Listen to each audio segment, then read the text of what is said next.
Okay, so the next question is from Thomas, who says, I had my first session with you. You told me that I'm Pleiadian and here for the first time, which is very rare, and that they, the bad guys, know exactly who I am. Yep.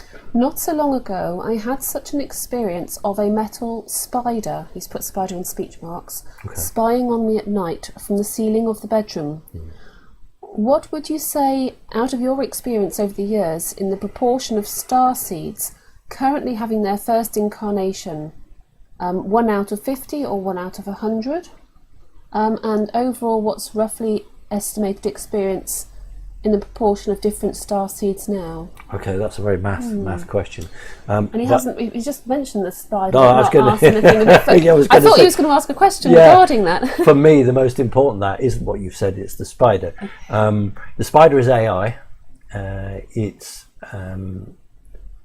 They can be semi-organic or they can be robotic, and depending. And I always ask the question when I get to the opportunity to do is, did you see it move? And if you saw it move, how did it move? And then I will, try and with my hands try and show, because the answer there tells me whether it's AI or whether it's semi-organic, and therefore who's behind it, who's pulling the strings. The spider is a spy.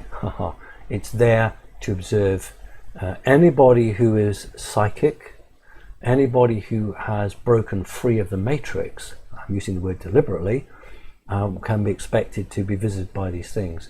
They typically, when you first wake up in the morning, this is typically when you see them, they are on the ceiling or on the wall, and they will move either up the wall, down the wall, or across the ceiling, and they will enter a portal. So they won't disappear behind a bookcase, they will just vanish as they enter a portal. That's fourth dimensional technology, dependent on what that creature is. It's whether it's run by a reptilian type force or whether it's run by an artificial intelligence force.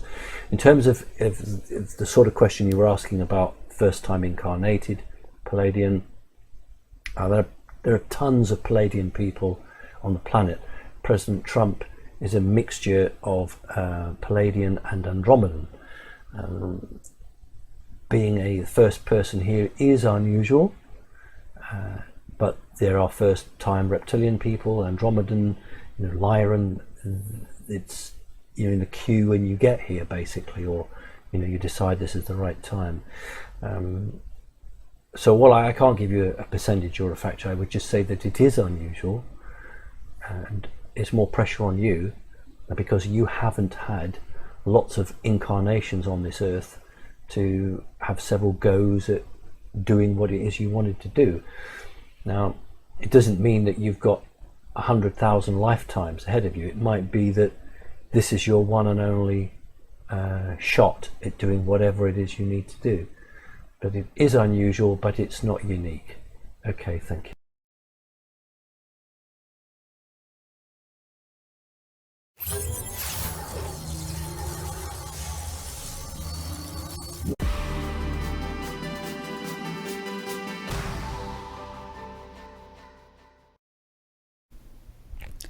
Ich habe diesen kleinen Auszug aus einem der neuesten Videos von Simon Parkes übersetzt und herausgesucht, weil es mir besonders außergewöhnlich erschien und ich davon auch noch nie gehört habe.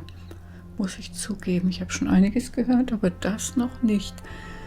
Die meisten von uns werden von einem solchen Spinnenbesuch wohl kaum betroffen sein und können das gar nicht überprüfen, weil, ich meine, wer ist schon mit übersinnlichen Fähigkeiten ausgestattet oder kann sich aus der Matrix losreißen? Wer sich übrigens für das Thema interessiert, kann den YouTube-Kanal von den Matrixern mit Doppel-X aufsuchen. Die lassen sich darüber sehr ausgiebig aus, über dieses Thema, wie man die Matrix verlassen kann.